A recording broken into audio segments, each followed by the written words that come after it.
Welcome to Embracing Wisdom with Stacy. That's me. And today I want to talk to you about the resilient mind and how we can use mindfulness to overcome challenges. We all have challenges. We all have different things that occur in our lifetime, and we pay mostly attention to those when we're adults, but even those challenging things that came from our childhood, we often have an opportunity to process them as adults. But as adults, we deal with all kinds of things. We have physical pain, we have shifts in our careers, we have marriage, relationships, divorce, we have kids that comes with a whole set of other kinds of challenges.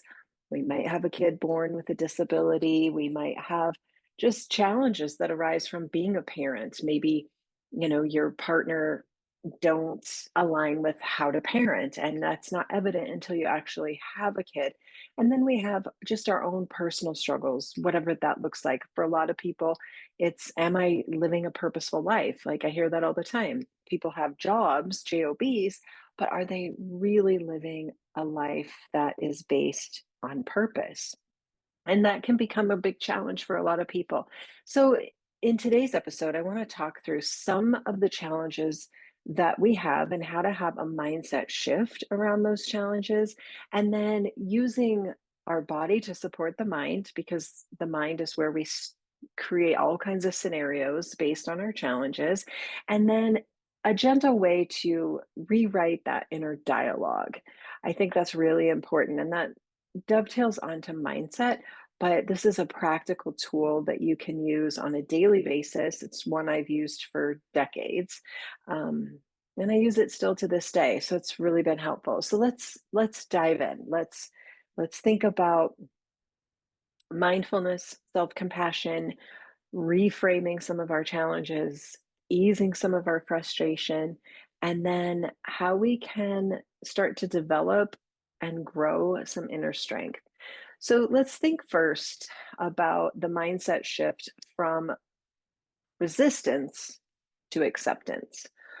For many of us, including myself, when a challenge is presented to us, we resist it because it's painful. It's like putting your hand on the hot stove. Like, we're going to not do that.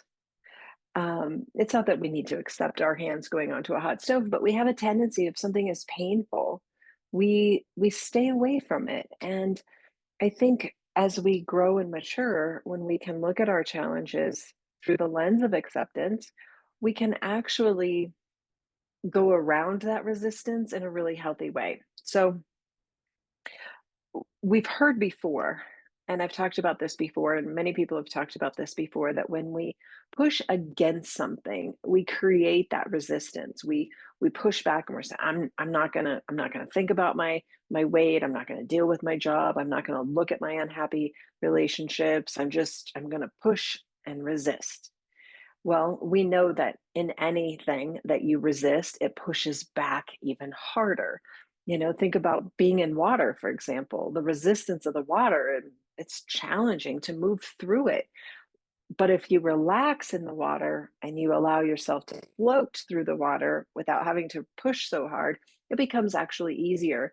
And so when we can use that kind of analogy to a challenge in our life, by being mindful and taking the acceptance and coming into a place and saying to ourselves, what now, versus why me. When we say why me, we're resisting what is. When we say what now, then we're accepting the challenge for what it is, and we're stepping into an empowerment of the challenge that doesn't have any resistance to it at all. And when the resistance is out of the equation, we then become empowered to face what we're facing with courage and strength and resiliency. So, mindfulness, acceptance, and resistance, instead of saying, why me? We learn to say, what next? So, related to like having my child born with a disability, for 10 years, I was all about why me, and I was miserable. And then when I took a breath And I said, okay, what now? Then I became empowered. I became the greatest advocate. I wrapped my heart and my head around this situation with everything I had, and it turned out to be amazing. But for the first 10 years, I resisted it. Why me? Why me? This sucks. This is horrible. Another great example for myself is my hip surgeries, 6 of them. Why me? Why can't I be the one that has an easy recovery? Why can't I be the one that has a total hip replacement and am able to do everything I was doing before? Why me? Or, okay, what now? What do I need to do now to be comfortable? What do I need to do now to pivot my career so that I'm still providing service to people? I'm still fulfilling that purpose in me, but I'm not necessarily doing the same thing I was doing. So, why me or what now? It's a huge game changer. All right, so let's go into using the body to support the mind. I'm a yoga teacher. Of course, I'm going to invite you to move your body intentionally and use breath work for mental clarity. We talk a lot about this in the month of March, clearing out the clutter, get rid of all the congestion. When we have this why me mentality, we are filled with congestion in our thoughts. We start to catastrophize, we start to go down the rabbit hole of all the bad things that have happened, and this just is another bad thing that's happened to me versus staying in the present with, okay, what now? So, the part of yoga that dovetails into this is when we're in a yoga practice, whether it's in a chair or standing or just laying on the floor, feeling your body, and we're intentional with our breath, we are going to bring ourselves into the present moment. We're going to have mental clarity because we're focusing on right now. And then just having a commitment to yourself where you have a simple practice. It could be five five breaths, it could be five poses, it could be sitting and touching your toes in a forward fold in a seated position for 10 breaths. It doesn't have to be a big deal. You don't have to go and pay $30 at a yoga studio to have a practice. It's saying to yourself, okay, I'm worth this. My time is valuable. I am valuable, and I'm going to connect with myself as myself in the moment. So we use the body to bring sensation into the present moment. When we're in the present moment, we are much more likely to say, okay, what now versus why me? Why me is living in the past. All right. The final tip I want to give you to having a resilient mind is rewriting your dialogue, your narrative, your inner dialogue. And how we talk about ourselves to ourselves is powerful. And if we are a person that apologizes all the time, I'm sorry, I'm an idiot. I'm sorry. I'm not good at communicating. I'm sorry. I must drive you crazy. I'm sorry. Okay, that's a dialogue that we're creating and we're not giving the other person a chance to have any input in that, and that dialogue to other people becomes the dialogue we say to ourselves. I'm sorry, I'm just such a fool. I'm just such an idiot. I'm so this, I'm so that. And that becomes our identity. And we can rewrite that narrative by simply looking at the challenge. How have I grown through this? How have I grown through this? I showed grace today. I showed determination today. I showed vulnerability today.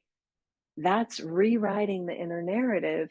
And the thing about an inner narrative is that the more we tell ourselves that we're a certain thing, the more we believe it. So the more we're saying to ourselves, I'm a failure. I'm not good at relationships. I'm too negative. I'm too emotional. I'm too scatterbrained. I'm I'm a failure, whatever it is. The more we tell ourselves that, the more we become it. And then when we start to become it, we start to tell other people that's what we are. I'm a mess, I'm a loser, I'm overweight, I'm a pig, I'm no good, I'm worthless, I'm whatever. And that becomes what we present ourselves to the world. Well, how are we going to be resilient through a challenge if the inner dialogue that we have about ourselves is that we suck? So here's what I do. And I've done it for years. And I'm a huge believer in this. I talk about it all the time. I am affirmations. I write them down on sticky notes. I got a bunch of them, all different colors. I am, and I might write down three for each day. I am powerful. I am smart. I am wise. I am discerning.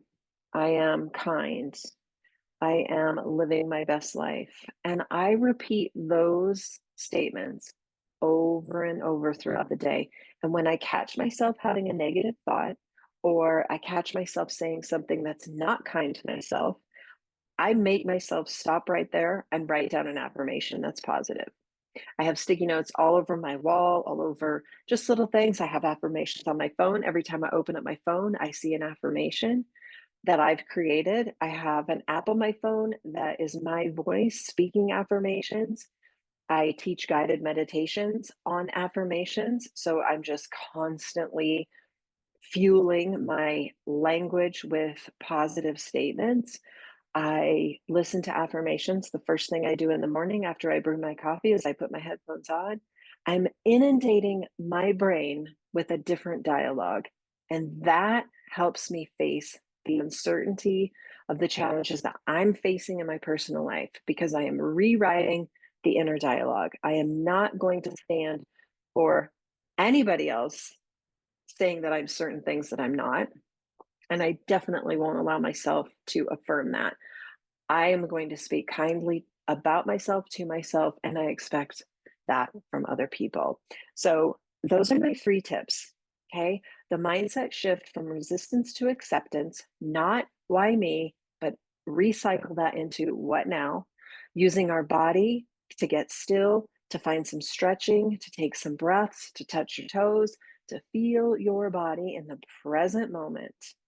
Even despite a challenge, when we can bring sensation into our experience, we are in the present, not the past, not the uncertainty of the future, present moment, and then rewriting your inner dialogue, speaking kindly to yourself about yourself every single day. I believe so much in it. I even have a tattoo on my arm that says I am, so that when I'm driving or I'm working and I have those thoughts, which aren't very often, honestly, anymore, because I've been doing this practice for 20 plus years, I have a reminder. I am, and I can say to myself, I am strong. I am, I am present. I am doing the right thing. I am seeking. I am accepting. I am loving. I am love. I am lovable. It's so good when you change your thinking about yourself and what you say about yourself. So that's your homework for this week. Resilient mind, overcoming challenges with mindfulness. What now?